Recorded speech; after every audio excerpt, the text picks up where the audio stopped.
Like, with 2 plants, I could do it, but we're scattered.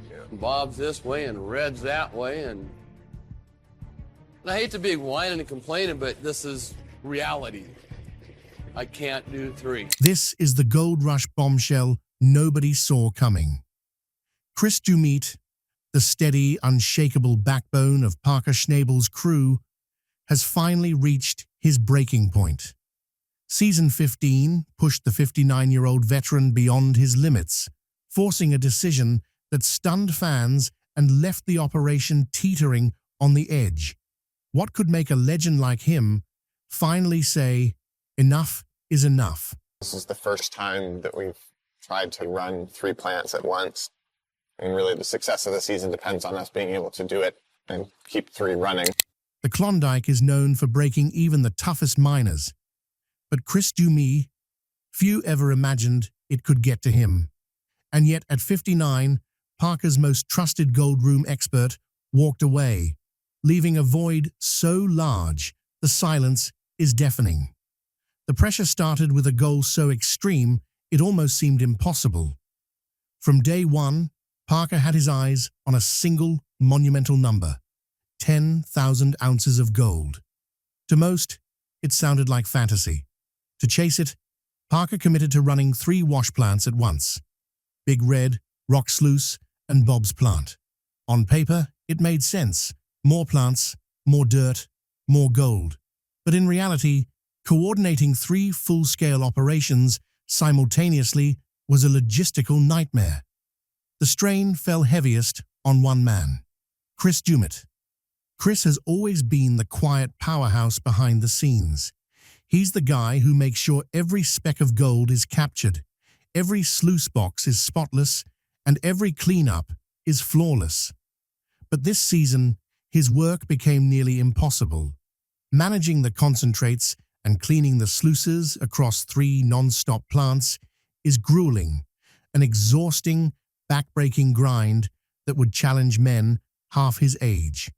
The relentless pace began taking a toll, and for someone who rarely complains, it became too much. Drowning in work with no solution in sight, Chris had to speak up. The crew was already stretched thin, and Parker couldn't pull a key operator off a multi-million-dollar piece of machinery to relieve him. Chris was cornered. In a tense moment, he suggested one name: Tatiana Costa. A top rock truck operator, vital to the earth-moving team, she could help in the gold room, but pulling her meant creating a new challenge for foreman Mitch and Tyson. Still, the alternative was worse. Chris walking away for good. Parker made the call. Tatiana would be trained to assist, giving Chris a small reprieve. But as the season pressed on, one chilling question lingered in the frozen Yukon air.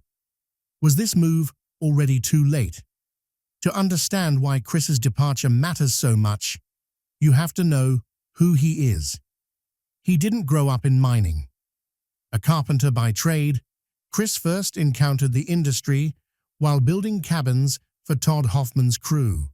He was an outsider, wooden nails, not gold pans and sluice boxes. Yet the Klondike has a way of pulling people in. One thing led to another, and soon he was knee-deep in the chaos and mud of gold mining. It turned out Chris had a rare talent: calm under pressure, mechanically sharp, and relentless in his work ethic. He mastered the science of mining, not just turning on machines, but truly understanding the process. When he joined Parker's team in Season 4, he became the rock in the gold room, the man Parker trusted completely with the most critical step of the operation. His precision helped Parker break records year after year, turning the young miner into a gold empire. Chris is more than a worker. He's the glue holding a high-pressure, often fractious team together. Long hours, brutal conditions, and constant equipment failures test everyone, and Parker's intensity adds another layer of stress. Through it all, Chris's calm, dry humor and steady presence keep the crew grounded. He diffuses conflicts, offers wise counsel and ensures the final step. Recovering gold is flawless. One mistake in the gold room can cost thousands of dollars. Chris ensures it doesn't happen. Without him, Parker's totals wouldn't be what they are. Now, with exhaustion and pressure piling up, the question isn't just whether Chris can handle it, it's whether he even wants to. For longtime fans, imagining Gold Rush without him feels impossible. But as chaos grew this season, the inevitability became clear. Something had to give. And the source of this pressure? Parker Schnabel himself. Born into mining in the rugged town of Haines, Alaska, in the mid-90s, Parker grew up around gold and grit. His grandfather, John Schnabel, ran the Big Nugget mine, and Parker learned the machines, the land, and the work ethic from an early age. By his teens, he was already balancing high school with heavy mining responsibilities. College was considered, but the call of the goldfields was stronger. At just 16, he took over daily operations of the Big Nugget mine, commanding crews twice his age. Parker proved then, and continues to prove now, that he has the knowledge, determination, and drive to lead. And for Chris Dumit, working beside Parker through it all has been both a challenge and a defining chapter of his life. But this season, even the strongest veteran reached his limit. Parker Schnabel's rise to fame started with Discovery Channel's Gold Rush. Viewers were instantly captivated by this young prodigy, a teen who already seemed to know the ins and outs of mining better than most seasoned veterans. But the spotlight of TV wasn't enough for him. In a move that shocked everyone, Parker left his family's mine while still in his late teens, setting his sights on the legendary frozen goldfields of the Yukon. It was a bold gamble. He leased land, assembled a crew, and went all in. And the risk paid off. In his very first solo season, he pulled over 1,000 ounces of gold from the icy ground, a staggering achievement that announced a new force in the Klondike. This wasn't just mining. It was carving out an empire in one of the harshest places on Earth. The Yukon is extreme.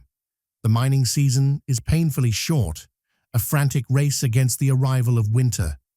Beneath the surface lies permafrost, a concrete hard layer of frozen soil that must be stripped away before any gold-bearing dirt can even be reached. Getting fuel, equipment, and supplies to such a remote, unforgiving location is a logistical nightmare. One delayed shipment could cost hundreds of thousands of dollars.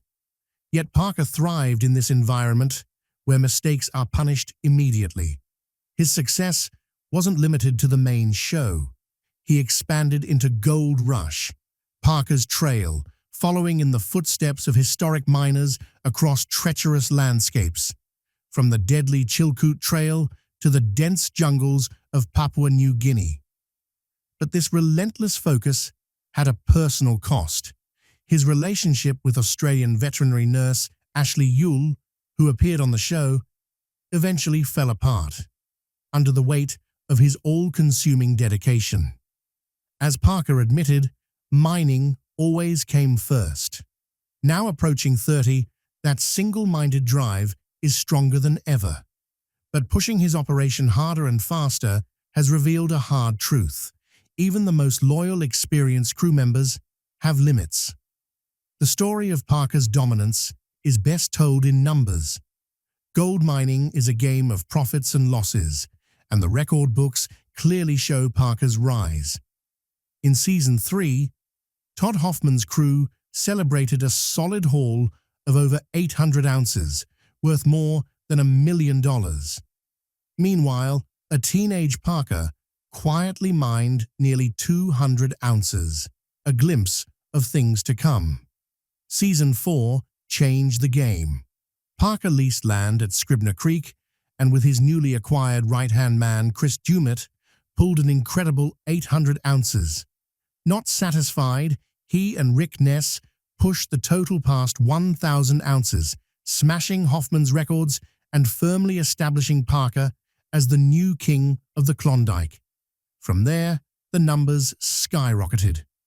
Season 5, over 2,500 ounces, nearly $3 million.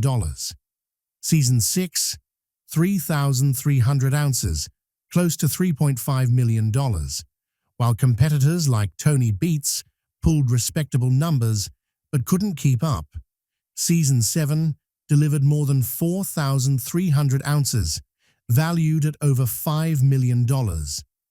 By Season 8, Parker's crew mined an astonishing 6,200 ounces, worth a jaw-dropping $7.5 million. Even Tony Beats, consistent at 3,600 ounces, could no longer match Parker's pace. By Season 9, Parker had already solidified his reputation as one of the Yukon's sharpest, most driven miners. That year, he set a massive target, 7,000 ounces. And not only did he reach it, he shattered it. By season's end, Parker and his crew had pulled over 7,400 ounces, worth nearly $9 million, leaving competitors like Rick Ness, who struggled to barely pass 1,000 ounces, far behind. Parker's story is one of audacity, precision, and relentless ambition. From a teenage prodigy to the undisputed king of the Klondike, his journey shows that in gold mining, fortune favors the bold and the disciplined. The difference between Parker Schnabel and his competitors wasn't luck. It was strategy, leadership, and relentless determination. Season 10 proved this in no uncertain terms. Even though Parker's gold total that year was slightly lower than the previous season, the rising price of gold meant that his haul brought in over $10 million. Every ounce counted, and Parker's sharp mind ensured that those ounces translated into real wealth. He wasn't chasing shiny metal for show. He was building a long-term empire, thinking years ahead, reinvesting, studying markets, and improving every part of his operation. By the time Season 14 arrived, Parker had set the bar higher than ever. The official goal for the season was 5,000 ounces, already an ambitious number. But Parker's crew didn't just reach that target, they obliterated it.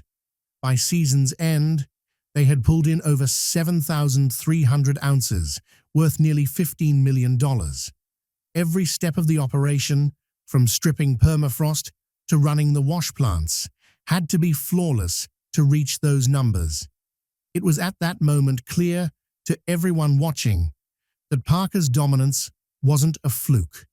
This was the result of meticulous planning, smart reinvestment, and a work ethic that bordered on obsession. Year after year, Parker upgraded his machinery, acquired new claims with lower royalties, and constantly expanded his knowledge. He even flew halfway across the world to Australia to learn innovative mining techniques, determined to stay ahead of the competition. But this laser focus came at a cost. His relationships, personal life, and even the morale of his crew were constantly tested. Mining is as much about human endurance as it is about gold, and no one felt that tension more than Chris Doumitt, Parker's veteran gold room operator. Chris wasn't just a worker, he was the anchor, the quiet force keeping Parker's high-stakes machine from collapsing. But as the goals grew more extreme and the pace became unrelenting, even a seasoned veteran like Chris began to feel the weight. Season 15 pushed that pressure to unprecedented levels. Parker wasn't just trying to survive another season. He was trying to outdo himself, to surpass the legend he had already built. Every decision mattered.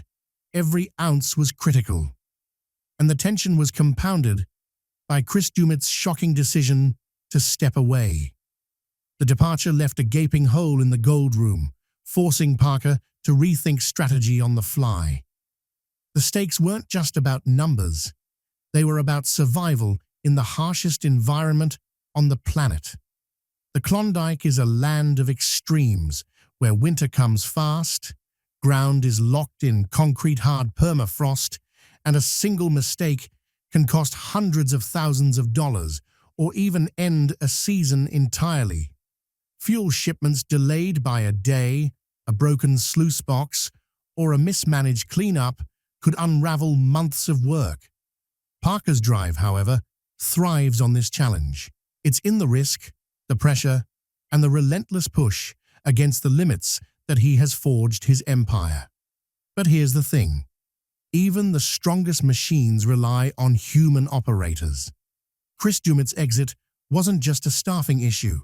It was a fracture in the foundation of Parker's gold recovery system. Chris has spent years perfecting the delicate science of gold processing. One misstep, one miscalculation in the gold room, and thousands of dollars in gold could be lost forever. He is the man who ensured Parker's gold totals remained among the best in the business. Losing him is not just a personnel change. It's a seismic shift that could threaten the entire operation. And yet, Parker's history shows he thrives on these challenges. Season after season, he's proven that audacity, planning, and perseverance are worth more than raw luck. His rise from a teenage prodigy to the undisputed king of the Klondike is a testament to vision and discipline. Starting with a small crew and leased claims, Parker quietly built a reputation that grew with every haul. 200 ounces as a teen in Season 3, breaking 1,000 ounces in Season 4 with the addition of Chris Dumit, and exploding into multi-thousand-ounce seasons in the years that followed. By Season 9, Parker's crew had pulled over 7,400 ounces of gold, leaving competitors like Rick Ness struggling to keep pace. Every season tells the story of Parker pushing boundaries. How far can he go? Season 10 brought in over $10 million. Season 14, nearly $15 million. And Season 15 is poised to surpass even that, if the crew can hold together. Parker doesn't just mine gold. He strategizes, invests, innovates, and builds systems that compound season after season. His mind is as much a tool as his heavy machinery. Yet the story of Season 15 is more than numbers. It's the human story, the toll of ambition, the strain on loyalty, and the fragile balance of a high-pressure team in one of the most unforgiving landscapes on Earth. Every ounce is harder won. Every decision carries consequences. The question now isn't whether Parker can pull gold from the frozen Klondike. He's proven he can. But whether he can maintain his empire under the pressure he's created, especially with the shockwave of Chris Doumit's departure still echoing through the operation. For fans, the suspense is gripping. Can Parker Schnabel continue to redefine what's possible in gold mining? Or is the relentless pressure finally starting to crack his legendary operation from the inside? The coming months will reveal the answer, and every step will be watched by thousands of fans who have followed his journey from teenage prodigy to Yukon mining titan. If you want the latest updates, shocking twists, and behind-the-scenes drama from Parker's gold empire, smash that like button and subscribe now. The Klondike never sleeps, and neither does the story of Gold Rush.